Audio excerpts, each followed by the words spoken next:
இன்றைக்கி சோள கொழுக்கட்டை எப்படி செய்கிறதுன்னு பார்க்கலாம். நான் சோள ரவை எடுத்திருக்கேன். முழு சோளமாகவும் எடுத்துக்கலாம். முழு சோளமாக எடுத்துக்கினா மில்லில் கொடுத்து அரைச்சி வாங்கிக்கணும். இந்த மாதிரி ரவையாக எடுத்துக்கணும்னா மிக்சியில் அரைக்க ஈஸியாக இருக்கும். 1.5 அளாக்கு ரவை எடுத்திருக்கேன். எந்த அளவு தேவையோ அந்த அளவு எடுத்துக்கலாம். இப்போ அதை நல்லா அலசிட்டு 1 மணி நேரத்துலேருந்து 2 மணி நேரம் ஊற வச்சு எடுத்துக்கணும். இனிப்புக்கு தேவையான அளவு வெல்லம் இல்லைன்னா கருப்பட்டி எடுத்துக்கலாம். ஒரு பாத்திரத்தில் 1/2 அளாக்கு அளவு தண்ணி சேர்த்து வெல்லத்தை கரைச்சிட்டு வடிகட்டி எடுத்துக்கணும். இந்த மாதிரி வடிகட்டி எடுத்து வச்சுருக்கேன். ஏலக்காய் சுக்குத்தூள், 1/2 மூடி தேங்காய், சுவைக்கேற்ப தேவையான அளவு சேர்த்துக்கலாம். 1 டேபிள் ஸ்பூன் கருப்பு எள்ளு, 1 டேபிள் ஸ்பூன் பாசிப்பருப்பு. இந்த தேங்காயிலேருந்து பாதி அளவு எடுத்துக்கிறேன். தேங்காய் சில்ல பல்லு பல்லாக சின்ன சின்னதாக கட் பண்ணி எடுத்துக்கணும். இப்போ தேங்காயை வறுத்து எடுத்துக்கலாம். கொஞ்சமாக நெய், இதில் பாசிப்பருப்பை முதல்ல வறுத்து எடுத்துக்கலாம்.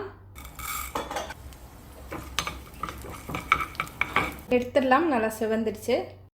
இப்போ தேங்காயை சேர்த்து வறுத்து எடுத்துக்கலாம்.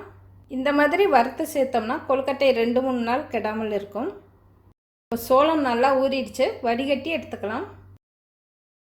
ஒரு துணியில் கொட்டி ஈரம் போக காய வச்சு எடுத்துக்கணும். நல்லா உணர்ந்த அப்புறம் மிக்சியில் சேர்த்து இடித்து எடுத்துக்கணும். ஈரத்தோடு சேர்த்து இடிச்சிங்கன்னா மாவு இடிபடாது. இந்த 3 வித சலாடையில் பெரிய கன்று உள்ளதில் தான் கொழுக்கட்டைக்கு மாவு சலிக்கணும். இப்போ அரைச்ச மாவை இதில் சேர்த்து சலிச்சு எடுத்துக்கணும்.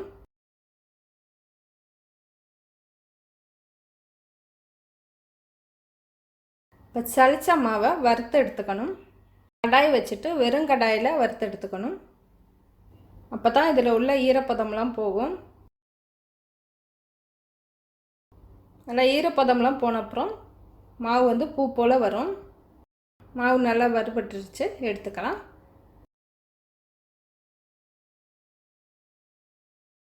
நம்ம கரைச்சி வச்சுருக்க வெல்லத்தை ஒரு பாத்திரத்தில் சேர்த்து கொஞ்சம் லேசாக கெட்டியாக வர்ற வரைக்கும் காய்ச்சிக்கலாம். இதுக்கு பாகுப்பதம் தேவையில்லை. கொஞ்சம் கெட்டியானதுமே எடுத்துடலாம். இல்லைன்னா இதிலே மாவு சேர்த்தும் கலந்துக்கலாம். வறுத்து வச்ச மாவில் எள்ளு சேர்த்துக்கலாம். ஏலக்காய் சுக்குத்தூள், வறுத்த பாசிப்பருப்பு, வறுத்து எடுத்து வச்ச தேங்காய் நல்லா கலந்துக்கணும். இப்போ கெட்டியாக எடுத்து வச்சுருக்க வெள்ளைப்பாகை சேர்த்துக்கலாம்.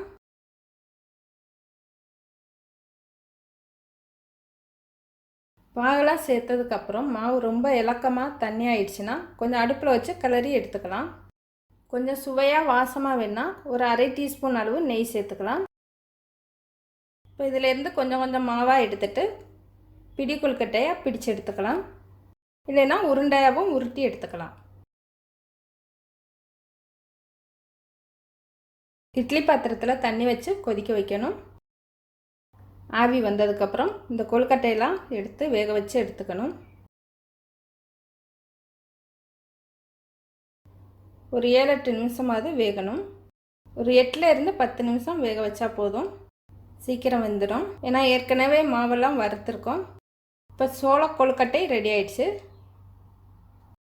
ரொம்ப சுவையான சத்தான கொழுக்கட்டை. கிராமத்து முறையில் இப்போ எப்படி செய்கிறதுன்னு பார்த்தோம்.